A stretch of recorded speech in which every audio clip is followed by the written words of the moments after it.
الحمد لله رب العالمين الرحمن الرحيم مالك يوم الدين إياك نعبد وإياك نستعين اهدنا الصراط المستقيم صراط الذين أنعمت عليهم غير المغضوب عليهم ولا الضالين.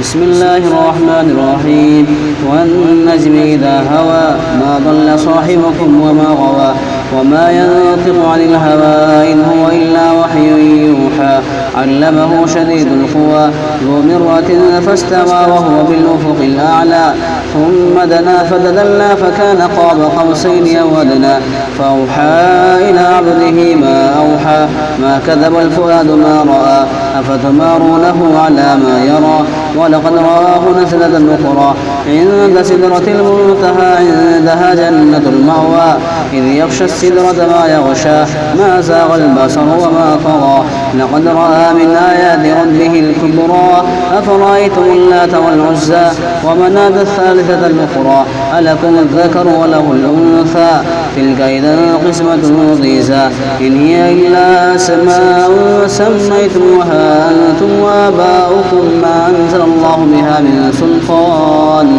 إن يتبعون إلا الظن وما تهوى الأنفس ولقد جاءهم من ربهم الهدى أم للإنسان ما تمنى فلله الآخرة والأولى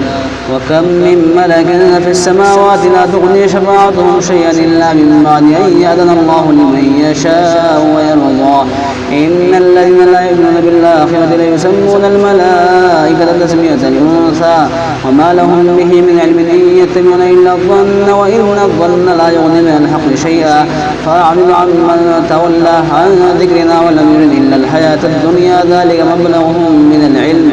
إن ربك هو أعلم بمن ضل عن سبيله وهو أعلم بمن اهتدى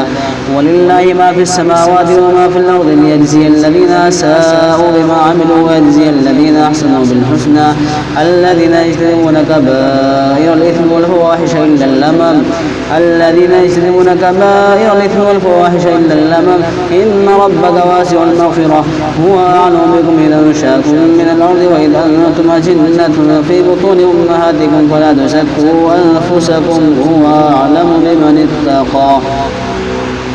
أفرأيت الذي تولى وأعطى قليلا وأكدى أعنده علم الغيب فهو يرى أم لم ينبأ بما في صحف موسى وإبراهيم الذي وفى ألا تزر وازرة وزر أخرى وأن ليس للإنسان إلا ما سعى وأن سعيه سوف يرى ثم يجزاه الجزاء الأوفى وأن إلى ربك المنتهى وأنه هو أضحك وأبكى وأنه هو أمات وأحيا وأنه خلق الزوجين الذكر والأنثى من نطفة إذا تمنى وأن عليه النشأة الأخرى وأنه هو أغنى وأقنى وأنه هو رب الشعرى وأنه أهلك عادا الأولى وثمود فما أبقى وقوم نوح من قبل إنهم كانوا هم أظلم وأطغى والمؤتفكة أهوى فغشاها ما غشا فبأي آلاء ربك تتمارى هذا نذير من النذر الأولى أزفت الآزفة ليس لها من دون الله كاشفة أفمن هذا الحديث تعجبون وتضحكون ولا تبكون وأنتم سامدون فاسجدوا لله واعبدوا. تبارك الذي نزل الفرقان على عبده ليكون للعالمين نذيرا.